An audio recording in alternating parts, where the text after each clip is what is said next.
हमारा सीधा सीधा ये कहना है कि आप जो बार बार चेंजेस कर रहे हैं, आप यूपीएस ला रहे हैं, आप एनपीएस ला रहे हैं, और यूपीएस आप लाए पर उसमें भी आप हमारा कंट्रीब्यूशन हड़पने की तैयारी कर रहे हैं। तो ये सब चीजें छोड़िए, हमें हमारा जो कंट्रीब्यूशन है वो विद इंटरेस्ट हमें वापस कर दीजिए, और इसके बाद जो पुरानी पेंशन में हमें मिलता था 50% of the basic salary plus DA, वो हमें एज अ पेंशन दीजिए। हमें भी तो जीने का अधिकार है, हमें भी तो जीने का जो अधिकार है वो तो संविधान ने दिया है। आप कौन होते हैं उसको हमसे छीनने वाले?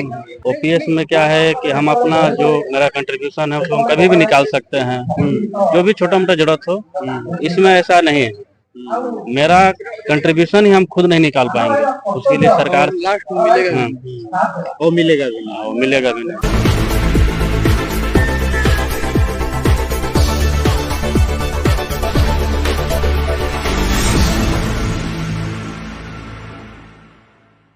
नमस्कार, नवजागरण लाइव में आपका स्वागत है। अभी हम जंतर मंतर पे हैं और यहाँ ओपीएस की मांग को लेकर देश भर के अलग अलग संगठन यहाँ पे आए हुए हैं, अलग अलग डिपार्टमेंट के कर्मचारी हैं। इनसे जानते हैं, मैम क्या कहेंगे, कहाँ से आई? मैं दिल्ली से ही हूँ और हमारी डिमांड है कि हमें जो हमारी जो पुरानी पेंशन थी वो दी जाए, हमें यूपीएस एनपीएस इन सब झमेलों से बाहर निकाला जाए किसी न किसी तरीके से। आपको क्या लगता है सरकार क्यों बार बार चेंज पर चेंज करती जा रही है और ओपीएस को साइड करती है? ओपीएस में उसको लगता है कि उस पर बहुत ज्यादा बोझ आ जाएगा, पर वो अपना 14% कंट्रीब्यूशन देती भी तो है। तो हमारा सीधा सीधा ये कहना है कि आप जो बार बार चेंजेस कर रहे हैं, आप यूपीएस ला रहे हैं, आप एनपीएस ला रहे हैं, और यूपीएस आप लाए पर उसमें भी आप हमारा कंट्रीब्यूशन हड़पने की तैयारी कर रहे हैं। तो ये सब चीजें छोड़िए, हमें हमारा जो कंट्रीब्यूशन है वो विद इंटरेस्ट हमें वापस कर दीजिए, और इसके बाद जो पुरानी पेंशन में हमें मिलता था 50% of the basic salary plus DA, वो हमें एज अ पेंशन दीजिए। हमें भी तो जीने का अधिकार है, हमें भी तो जीने का जो अधिकार है वो तो संविधान ने दिया है। आप कौन होते हैं उसको हमसे छीनने वाले? और जो एनपीएस है पहले उसका गुणगान किया गया, वो पूरा बखान किया गया कि काफी फायदे में है स्टाफ के लिए, फिर यूपीएस लेके आई है तो उसका और ज्यादा हो रहा है कि ये और फायदेमंद है, लेकिन जो कर्मचारी हैं उनको रास नहीं आ रहा है। हाँ, तो हम तो सीधा सीधा कह रहे हैं, अगर यूपीएस में इतना फायदा है या एनपीएस में इतना फायदा है और जो आप कंट्रीब्यूट कर रहे हो और आप ये कह रहे हो कि शेयर मार्केट में लगाएंगे तो इतना पैसा हो जाएगी, तो सारा रखिए ना, हम तो देने के लिए तैयार हैं। बस हम अपना ही तो जो कंट्रीब्यूशन है उसकी डिमांड कर रहे हैं, तो वो हमें वापस कर दीजिए और आप अपना रखिए।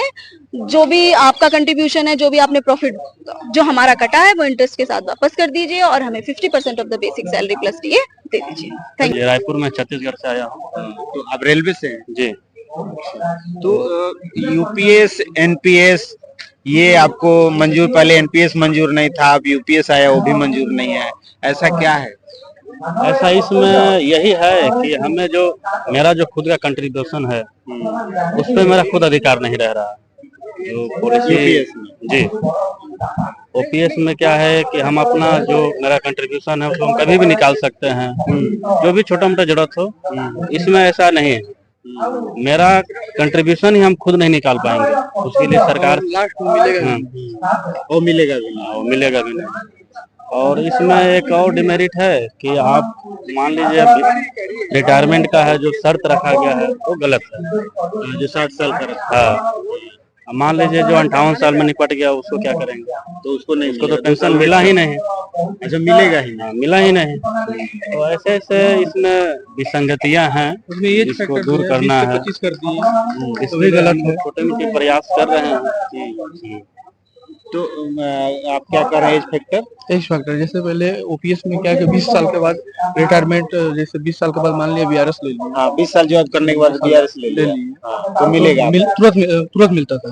इसमें ऐसा नहीं, मान लिया 25 साल नौकरी की, ठीक, और मान लिया मेरा एज हुआ 52 साल, 8 साल तक नहीं मिलेगा।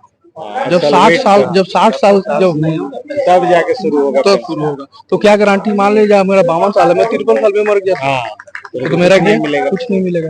बस वही, बस आपसे यही रिक्वेस्ट है कि इन सब चीजों को आप समझाइए, अपने चैनल के माध्यम से लोगों तक बातों को पहुंचाइए कि सरकार हम लोग के द्वारा ये नाइंसाफी कर रही है। ये लगातार यहाँ पे जंतर मंतर पे हर अलग अलग डिपार्टमेंट के रोज धरना प्रदर्शन हो रहे हैं पेंशन को लेके, लेकिन सरकार आखिर क्यों सुनने को तैयार नहीं है? उसको लग रहा है कि बहुत सबसे बड़ा राजकोषीय घाटा इसी से होने वाला है। अगर राजकोषीय घाटा है तो अपना कंट्रीब्यूशन क्यों बढ़ाया जा रहा है? पहले 10% था, 14% किए, अभी 18.5% कर दिए, तो उनका कंट्रीब्यूशन क्यों बढ़ाया जा रहा है? अगर राजकोषीय घाटा हो रहा है तो सोचने वाली बात है। मतलब उधर से दिखा के इधर से पूरा हड़पने का वो कारपोरेट के देने के लिए ऐसा किया गया है। ठीक है, मान लीजिए बोझ पड़ेगा तो फिर ये क्यों हाला करते हैं वो कि मेरा जो नंबर 5वां नंबर पे आ गया है, क्या उसको बोलते हैं, जो देश है 5वां नंबर पे है, वर्ल्ड में 5वां नंबर पे है, तो फिर बोझ कहाँ से? फिर बोझ नहीं। और जो भी पैसा जो जाएगा घूम फिर के सरकार के ही पास जाती है, क्या आप जानते भी हैं। तो हम लोग, आप कहाँ से हैं? हम लोग रायपुर से सब लोग साथ में क्या कहना चाहेंगे? नहीं सभी हम लोग रायपुर से ही है। जैसे मेरा ज्वाइनिंग जैसे काफी कम एज में हुआ है, जैसे 20 साल में ज्वाइनिंग हो गया।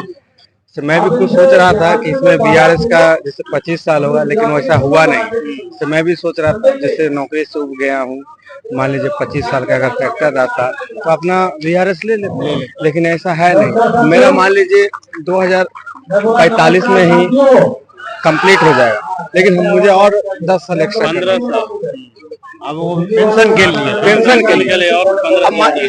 इसका मतलब ये हुआ कि जो लेट में ज्वाइनिंग कर रहा है, जिसका उम्र ज्यादा हो गया, कहीं ना कहीं वो ज्यादा बेहतर है।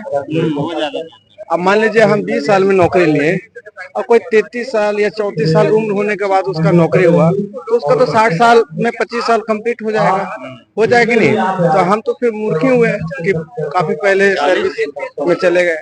तो एक तरह से ज्यादा ही 40 साल का सर्विस लेंथ है। अगर हम 25 साल में किसी कारणवश फिजिकली या मेंटली कुछ बीआरएस ले लेते हैं तो 15 साल और इंतजार करना है पेंशन के, जब तक 60 में।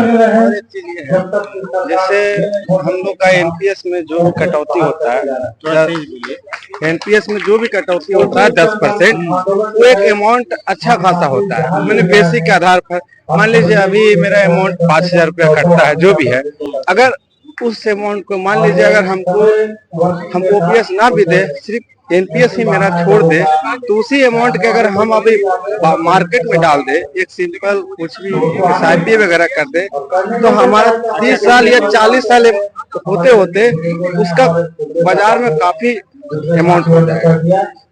कहने का मतलब हम लोग को यही है कि हम लोग भेदभाव भी नहीं चाहिए। जो ओपीएस है, ओपीएस आखिर आप ही देना स्टार्ट किए हैं, तो अब ऐसा क्या बिगड़ गया है कि देश के अंदर में कि आपको एनपीएस लाना पड़ रहा है, यूपीएस लाना पड़ रहा है, इतना थोड़ा मोड़ा क्यों जा रहा है? यूपीएस पर ही रखिए।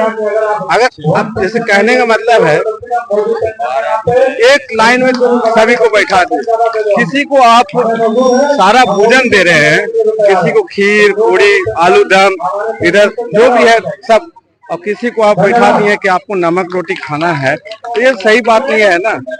तो हम सबको, क्या हम लोग देश का नागरिक नहीं है, जिससे सबको है मिलना चाहिए, उसे हम लोग को मिलना चाहिए। कोई विशेष तो मांग कर नहीं रहे हैं। तो ये आपने सुना है अलग अलग राज्यों से कर्मचारी सब यहाँ पे पहुंचे हुए हैं और ओपीएस की मांग कर रहे हैं। इनका कहना है कि जो एनपीएस है, यूपीएस है, उसमें बहुत सारी विसंगतियां हैं। उसमें जॉब को, टाइमिंग को लेके, एज को लेके, एज फैक्टर को लेके काफी दिक्कतें हैं। अगर कोई वीआरएस 52 साल की उम्र में ले लेता है तो उसको पेंशन के लिए 8 साल इंतजार करना पड़ेगा, तब जाके 60 साल में मिलेगा। इसके अलावा कई सारी टेक्निकल दिक्कतें हैं, इसीलिए ये लोग ओपीएस की मांग कर रहे हैं।